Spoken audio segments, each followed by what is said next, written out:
Kolkata night riders దూకుడు మీదుంది. సీజన్లో అద్భుతంగా రాణిస్తోంది. మెంటార్గా గంభీర్ ఎంట్రీ తర్వాత కొత్తగా కనిపిస్తోంది. ఆటలో ఎనర్జీ చూపిస్తోంది. డేంజర్ టీమ్గా మారిపోయింది. గత మ్యాచ్ ఓటమిని మర్చిపోయేలా అదిరిపోయే విజయం సాధించింది. నిజానికి అగ్రెసివ్ ఆట తీరుకు గంభీర్ కేర్ ఆఫ్. గతంలో గౌతీ కెప్టెన్సీలోని కోల్కతా నైట్ రైడర్స్ ఛాంపియన్గా నిలిచింది. ఇప్పుడు మెంటర్గాను గంభీర్ ఇంపాక్ట్ చూపిస్తున్నాడు. తుది జట్టు ఎంపిక నుంచి గేమ్ ప్లాన్ వరకు మాజీ ప్లేయర్ మార్క్ కనిపిస్తోంది. సునీల్ నరేన్ను పర్ఫెక్ట్గా వాడుకుంటున్నాడు.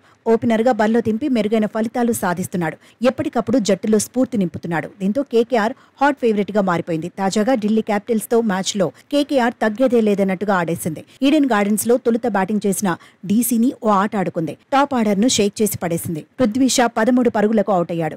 ఫామ్ లో ఉన్న ఫ్రేజర్ 12 పరుగులకే పరిమితమయ్యాడు. షాయ్ హోప్ కూడా నిరాశపరిచాడు. సింగిల్ డిజిట్కే పెవిలియన్ చేరాడు. అభిషేక్ పోరెల్ 18 పరుగులే చేశాడు. కెప్టెన్ రిషబ్ పంత్ కూడా ఎక్కువసేపు క్రీజులో ఉండలేకపోయాడు. 20 బంతుల్లో 27 పరుగులు చేసి అవుట్ అయ్యాడు. దీంతో ఢిల్లీ క్యాపిటల్స్ 5 వికెట్లకు 95 పరుగులు చేసింది. ఆ తర్వాత కూడా కేకేఆర్ బౌలర్లో చెలరేగిపారు. కట్టుదిట్టంగా బౌలింగ్ చేశారు. అయితే కుల్దీప్ యాదవ్ పర్వాలేదనిపించాడు. డీసీ స్కోర్ను పెంచేందుకు తనవంతుగా ప్రయత్నించాడు. 26 బంతుల్లో 35 పరుగులతో నాటౌట్గా నిలిచాడు. డీసీ తరపున టాప్ స్కోరర్గా నిలిచాడు. కేకేఆర్ బౌలర్లలో వరుణ్ చక్రవర్తి అద్భుతమైన ప్రదర్శన చేశాడు. 4 ఓవర్లలో 16 పరుగులు మాత్రమే ఇచ్చాడు. 3 కీలక వికెట్లు సొంతం చేసుకున్నాడు. హర్షిత్ రాణా 4 ఓవర్లలో 28 పరుగులు ఇచ్చాడు. 2 వికెట్లు తీశాడు. వైభవ్ అరోరా 4 ఓవర్లలో 29 పరుగులు ఇచ్చి 2 వికెట్లు దక్కించుకున్నాడు. మిచెల్ స్టార్క్ 3 ఓవర్లలో 43 పరుగులు ఇచ్చాడు. 1 వికెట్ను సొంతం చేసుకున్నాడు.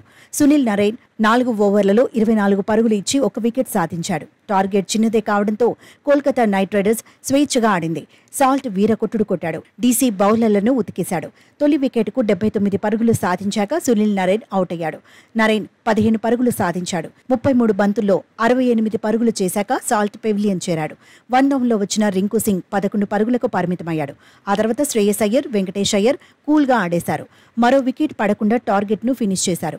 మరో 21 బంతులు ఉండగానే కేకేఆర్ గెలిచింది. శ్రేయస్ అయ్యర్ 33, వెంకటేష్ అయ్యర్ 26 పరుగులతో నాటౌట్గా నిలిచారు. ఇప్పటి వరకు 9 మ్యాచ్లు ఆడిన డీసీ 6 విజయాలు సాధించింది. 12 పాయింట్లతో 2వ స్థానంలో నిలిచింది. ఢిల్లీ క్యాపిటల్స్ 11 మ్యాచ్ల్లో 5 విజయాలు నమోదు చేసింది. 10 పాయింట్లతో 6వ స్థానానికి పరిమితమైంది.